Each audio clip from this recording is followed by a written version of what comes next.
Nasional Bapak Doni yang saya hormati, kawan saya Bapak Irwan Prayitno, Gubernur Sumatera Barat.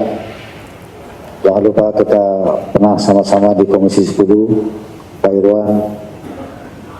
Kemudian perlu saya laporkan tadi kita rapat bersama Bapak Presiden, Bapak Wakil Presiden, para Menteri dan juga Gubernur se-Jawa dan ditambah dengan beberapa gubernur yang melaksanakan PSBB dan yang tidak melaksanakan PSBB. Saya Gubernur Bali termasuk provinsi yang tidak melaksanakan PSBB.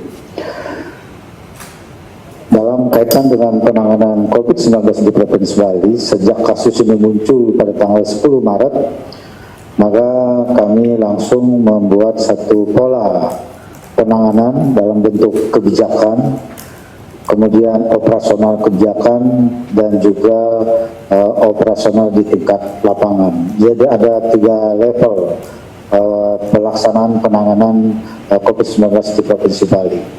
Di tingkat provinsi adalah menurunkan satu atau mengeluarkan satu kebijakan berupa surat edaran, himbauan dan instruksi mendetailkan arahan dari Bapak Presiden.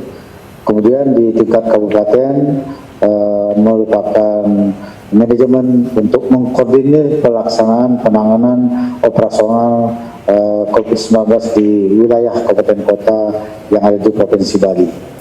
Kemudian di level paling bawah, level 3, yaitu kami menerapkan kebijakan di wilayah desa adat dengan membentuk Satgas Gotong Royong yang melibatkan unsur-unsur desa dinas, kelurahan, Babinsa dan Babin Kaptimnas serta berbagai elemen yang ada di masyarakat. Jadi leadingnya di wilayah desa adat ini adalah desa adat itu sendiri, karena desa adat memiliki satu kearifan lokal dengan hukum adatnya yang bisa mengikat lebih kuat masyarakatnya di wilayah desa adat masing-masing yang ada di Provinsi Bali. Dan di Provinsi Bali itu ada 1493 desa adat. Nah, desa adat inilah yang kami jadikan sebagai satu andalan utama untuk mengendalikan pergerakan masyarakat di wilayahnya masing-masing agar tidak keluar atau tidak kedatangan orang luar masuk ke wilayahnya dengan melakukan pengontrolan secara ketat, kecuali memang ada kepentingan-kepentingan yang sifatnya mendesak, sehingga dengan demikian pergerakan warga di desa adat itu betul-betul dapat dikontrol. Dan karena desa adat memiliki hukum adat, maka pengendaliannya ini warganya itu menjadi sangat tertib dan disiplin, dan sejauh ini berjalan dengan sangat baik. Di samping itu juga kelebihannya di desa adat adalah selain upaya-upaya biasa yang sifatnya terlihat, di desa adat ini juga ada satu keyakinan dengan ritual agama yang diselenggarakan yang dinamakan dengan kegiatan dalam bentuk niskala, suatu ritual adat keagamaan yang menjadi keyakinan masyarakat di Bali.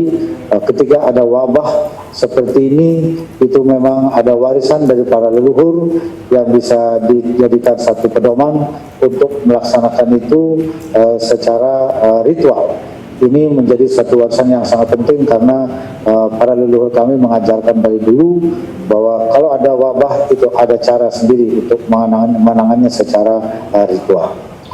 Kemudian kami juga mulai menyiapkan fasilitas kesehatan yang baik dengan jumlah dan kualitas yang memadai. Pertama adalah rumah sakit rujukannya itu ada 13 dengan 392 tempat tidur, lengkap dengan ruang isolasi, kemudian tenaga medis yang kompeten, peralatan penanganan COVID dalam bentuk APD, rapid test, ventilator, masker, dan lain-lain yang sangat memadai, dan banyak dibantu oleh Kepala Gugus Tugas Nasional Bapak Jenderal Doni Monardo. Jadi luar biasa beliau. Kalau sekarang saya telepon malamnya besok pagi pasti beliau sudah perintahkan jajarannya untuk mengirim ke Bali perlengkapan yang kami perlukan. Kemudian juga kami terus meningkatkan kualitas layanan dengan menyiapkan laboratorium uji swab berbasis PCR, yaitu di Rumah Sakit Umum Sanglah, Rumah Sakit PTN Udayana, dan Fakultas Kedokteran Universitas Warmadewa. Dulu di awal-awal kami sulit melakukan uji swab karena harus ke Jakarta atau ke Surabaya, waktunya lama. Maka dengan adanya 3 laboratorium ini, sekarang uji swab bisa dilaksanakan dengan cepat dalam jumlah yang banyak. Paling lama 24 jam hasilnya sudah keluar dengan kapasitas uji 490 spesimen sampel. Kemudian juga kami memberikan pelayanan yang baik kepada petugas medis, menyediakan hotel dan saran transportasi sehingga para tenaga medis ini betul-betul bisa bekerja dengan optimal dengan kondisi yang prima, tidak bolak-balik jauh dari kediamannya menuju tempat bertugasnya.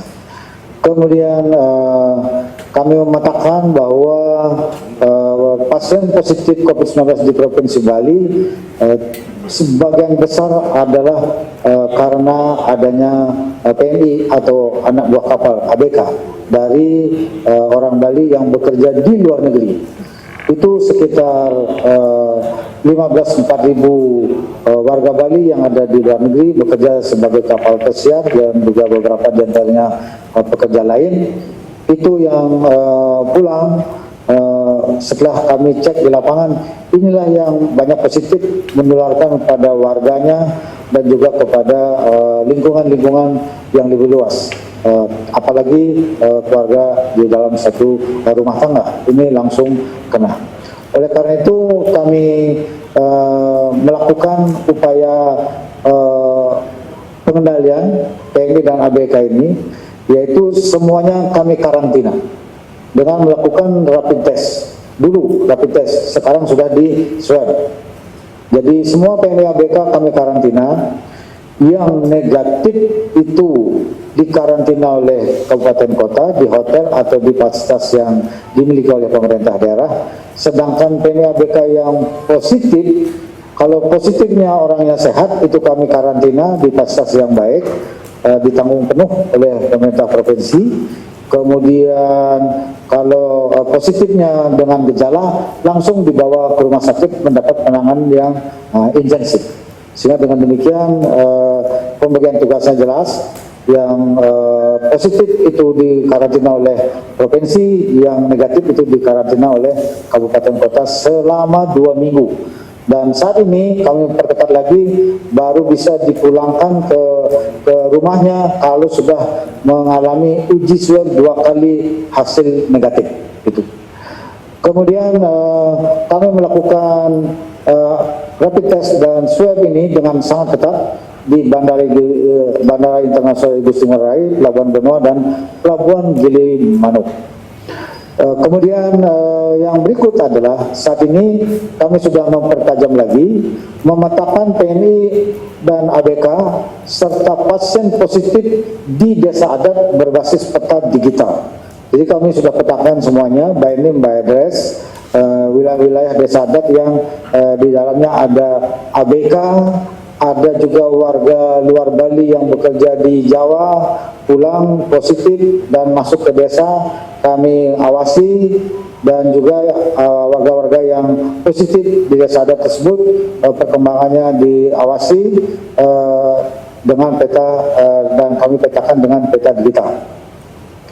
Selanjutnya sekarang ini, mulai hari kemarin, di semua desa adat yang ada ABK, PNI atau warga dari luar Bali yang datang ke Bali, ada di desa itu, yang datangnya itu tanggal 1 Februari sampai 21 Maret ketika belum berlaku protokol kesehatan dengan ketat, maka kami sekarang lakukan rapid test seluruhnya di seluruh Bali. Mulai dari kemarin dan target kami selesai hari Jumat ini. Sehingga dengan demikian semua PMI ABK yang ada di Bali, di semua wilayah di desa adat ini memiliki kepastian dan status siapa yang negatif dan siapa yang positif supaya segera mendapatkan penanganan. Kalau yang positif itu diambil alih oleh provinsi, kalau yang negatif itu diawasi oleh kabupaten kota di wilayahnya masing-masing. Kemudian kami juga mempertajam pengawasan terhadap pasien positif ini berbasis desa adat. Jadi kalau ada desa adat yang warganya cukup banyak mengalami COVID-19, maka kami langsung isolasi. Ada 3 desa di Bali, yaitu Desa Abuan, Kabupaten Bangli, kemudian di Desa Adat Padangkerto, Kabupaten Karangasem, dan Desa Bondelem di Kabupaten Buleleng.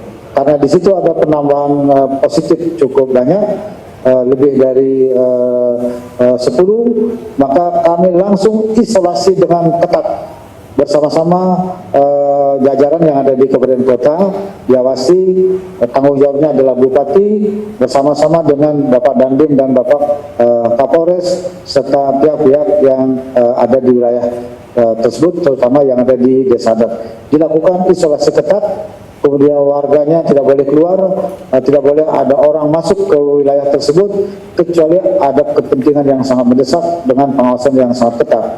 Oleh karena itu warga di dalam sana yang diisolasi ini kami berikan kebutuhan dasar sehari-harinya sehingga tidak perlu keluar.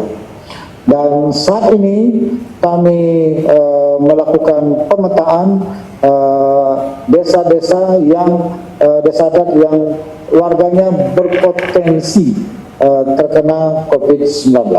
Jadi kami sudah fokus sekarang mempertajam kasus positif COVID-19 yang merupakan transmisi lokal di desa adat. Dan kami kemarin sudah rapat dengan Bupati Wali Kota Sebali dan sudah bersepakat agar betul-betul mengontrol wilayah desa adat, desa dan kelurahan masing-masing, mana yang berpotensi terjadi kasus transmisi lokal supaya segera bisa dikelola dengan cepat dan kita selesaikan karena fasilitas kesehatan kita sekarang sudah meningkat. Itulah yang kami lakukan sejauh ini. Tentu saja kami juga memperhatikan para tenaga medis yang ada di rumah sakit rujukan yang telah bekerja luar biasa siang malam merawat para pasien, sehingga penanganan pasien di rumah sakit rujukan ini berjalan dengan sangat baik, yang dibuktikan dengan kasus yang sembuh itu kami laporkan bahwa di Provinsi Bali jumlah kasus yang positif itu ada 314. Rata-rata penambahannya per hari 7 orang. Yang sembuh sekarang ini sudah mencapai 210 atau 67%. Sedangkan yang meninggal masih tetap 4 dan tentu kita akan tahan supaya tetap 4, tidak boleh jangan sampai ada penambahan. Jadi persentasenya itu 1,27%. Jadi pertama indikator yang kami lakukan adalah menahan penambahan atau laju penambahan pasien yang positif. Kedua adalah meningkatkan persentase kesembuhan, dan yang ketiga adalah menahan angka persentase yang meninggal, sehingga dengan demikian secara kumulatif jumlah pasien yang dirawat di rumah sakit itu akan terus menurun, dan saat ini yang dirawat itu mencapai 100 orang atau sekitar 32%. Itu yang kami sampaikan datanya. Dan untuk di Bali hanya 3 kabupaten yang menjadi prioritas penanganan karena COVID-nya cukup banyak, yaitu Kabupaten Bangli, kemudian Kabupaten Buleleng, Kabupaten Karangasem, dan Kota Denpasar. Yang lain relatif itu aman, sehingga nanti kami akan petakan perkembangan berikutnya mana yang bisa kita mulai buka secara terbatas dan terkontrol dengan protokol kesehatan yang ketat. Oleh karena itu kami menyiapkan satu insentif dan juga penghargaan kepada para tenaga medis yang telah luar biasa mendedikasikan dirinya dalam pelaksanaan tugas kemanusiaan yang dijalankan di rumah sakit rujukannya. Sejauh ini para tenaga medis yang ada di Bali itu sangat tekun, sangat bersabar, tidak ada yang rewel, semuanya menjalankan tugas dengan sangat baik, dengan penuh pengabdian. Jadi kami bangga betul dengan penanganan COVID-19 di Provinsi Bali. Sehingga sekarang ini yang dirawat itu sudah cenderung menurun. Kalau kemarin 100 orang yang dirawat, positifnya itu total 314, yang sembuh adalah 210 orang. Maka hari ini kami dapat kabar gembira lagi, yang positif nambah 2, tapi yang sembuh nambah 4. Jadi maka tingkat kesembuhannya naik menjadi 68%. Jadi kami perkirakan hari-hari ke depan ini, karena rata-rata tingkat kesembuhannya selama lama perawatannya itu kira-kira 13 hari, maka dalam waktu hari ke depan, karena pasien yang ada di rumah sakit sekarang itu sudah menjalani perawatan antara 11 sampai 12 hari, kira-kira hari-hari ke depan ini yang sembuh akan makin banyak. Dan sekarang kami fokus pada pengendalian penambahan laju penambahan positif dan penanganan yang ada di rumah sakit, sehingga yang sembuh makin banyak dan yang meninggal kalau bisa kita tahan tidak ada yang meninggal lagi. Dan sejauh ini kami laporkan kepada Bapak Kepala Gugus Tugas bahwa pasien yang dirawat di semua rumah sakit rujukan ini rata-rata dalam keadaan yang sehat, yang potensi sembuhnya itu sangat tinggi, kecuali ada beberapa pasien yang umurnya sudah agak tua, memang agak alot, sudah 1 bulan dirawat belum sembuh, tapi itu hanya sedikit sekali.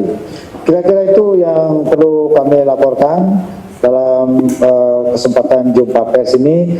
Kami dengan jajaran di Provinsi Bali bersama Bapak Pangdam, Bapak Kapolda, Bapak Kajati, perguruan tinggi terus menjalankan dengan tertib dan disiplin arahan dan kebijakan dari Bapak Presiden dan Wakil Presiden serta Bapak Menteri. Terima kasih kepada Bapak Doni yang selalu kami ganggu setiap malam untuk membantu kami mendistribusikan perlengkapan yang kami butuhkan, sehingga semua upaya yang kami lakukan di Provinsi Bali berjalan dengan baik dan lancar.